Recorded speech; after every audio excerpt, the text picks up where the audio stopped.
हिजाब मामले पर सुप्रीम कोर्ट में जस्टिस हेमंत गुप्ता की पीठ में सुनवाई शुरू करते हुए याची ऐश तशिफा की ओर से अधिवक्ता देवदत्त कामत ने कहा कि स्कूलों में हिजाब पहनने पर पाबंदी कैसे लगाई जा सकती है।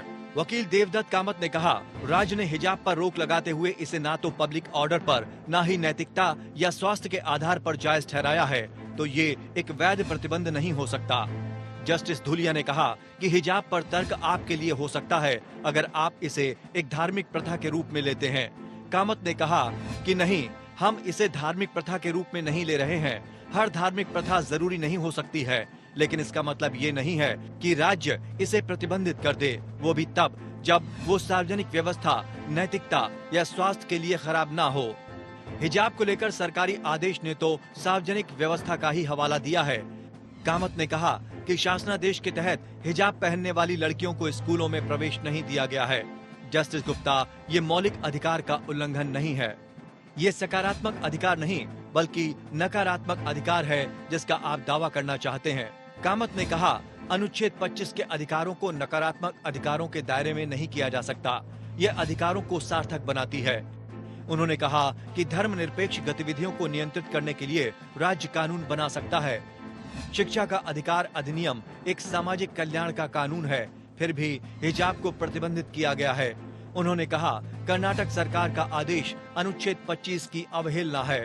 कामत ने कहा है कि सवाल है कि क्या हिजाब पर प्रतिबंध समाज में एक रूपता लगाने का आधार हो सकती है? क्या हिजाब अनुशासन का उल्लंघन करता है? कामत ने पूछा, क्या हेड स्कार्फ पहनने पर कानून के तहत कोई पाबंदी है? जस्टिस धुलिया ने कामत से पूछा कि आपके अनुसार अनुच्छेद 25 में आवश्यक धार्मिक प्रथा को नहीं देखा जाना चाहिए। कामत ने जवाब देते हुए कहा कि इसके लिए हमें पहले ये देखना होगा कि क्या ये एक वैध संवैधानिक प्रतिबंध है। देवदत्त कामत ने अपनी दलील पूरी की। याचिकाकर्ताओं में से एक के लिए पेश वकील निजाम पाशा ने भी इस मामले को बड़ी बेंच के सामने भेजने की मांग रखी। जस्टिस गुप्ता ने पाशा से पूछा कि आप कह रहे हैं कि हिजाब के लिए कोई अस्थायी सजा नहीं है, ये कहां से आया? वहीं नमाज, ज़कात आदि के लिए कोई अस्थायी सजा नहीं है, तो हिजाब बहुत निचले पायदान पर है, ये कैसे अनिवार्य हो सकता है? पाशा ने कहा कि ये सब ईश्वर का वचन है और ईश्वर के वचन में विश्वास है। जस्टिस गुप्ता ने पाशा से उन आयतों को बताने को कहा जिसमें कहा गया है कि हिजाब जरूरी है। पाशा ने कुरान में खिमार शब्द के बारे में बताया, जिसे भारतीय संदर्भ में हिजाब का उपयोग किया जाता है। पाशा ने अपनी दलील पूरी कर ली।